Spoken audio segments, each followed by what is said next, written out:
باید از صاحب منصبان عرب باشه.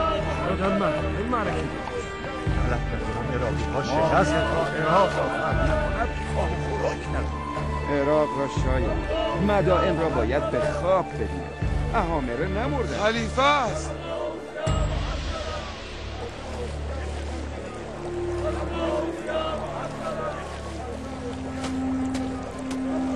خلیفه حسن ابن علی ظاهرا دیشب در سابات زخمی شده.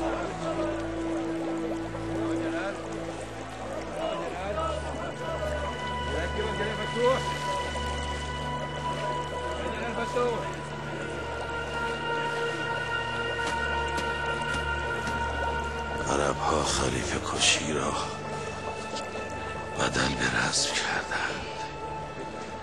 بهانه خوبی است برای عرب کشی.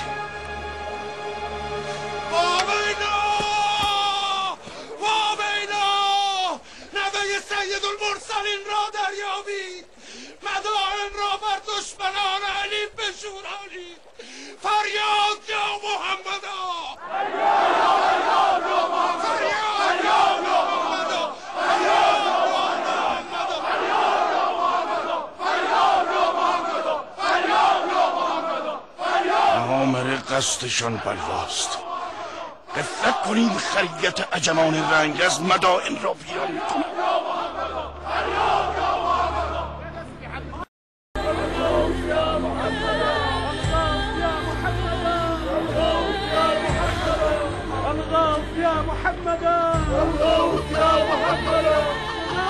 چه خبره؟ خلیفه است. زخم برداشته. پس خوارج به قولشان عمل کردند. معاویه شکار شد، مانده امراست. کجای کاری تو؟ معاویه در بهشت سبز دمشق خدایی میکنه. این که میبینی زخم برداشته حسن ابن علی است.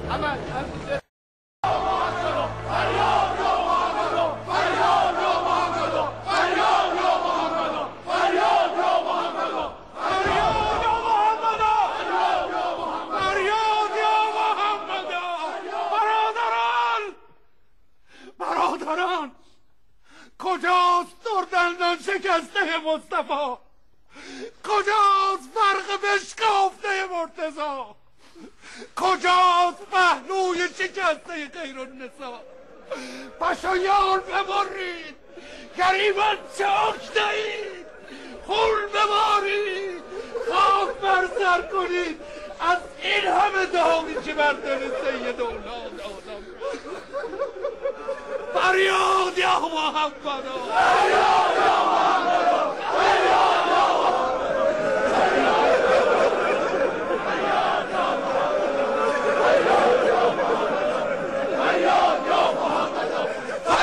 یا محمد. گوش کنید برادران، گوش کنید.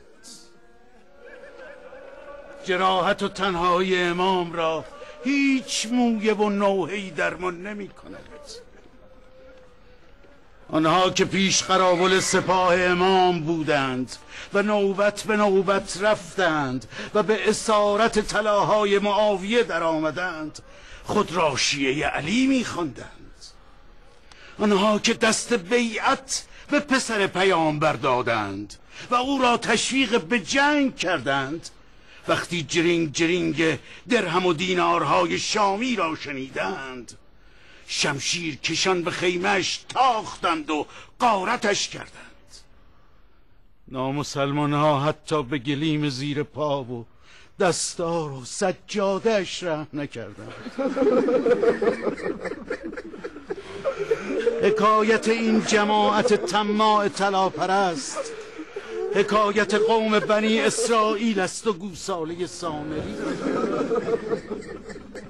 اینان مصداق حدیث نبوی اند که فرمود هر امتی را فتنه است و فتنه امت من مال است. جفایی که بر امام مجتبی رفت تا یوم الحشر مایه طعن و لعن و دق خواهد شد. این بدنامی و بیوفایی همه مصیبت نیست.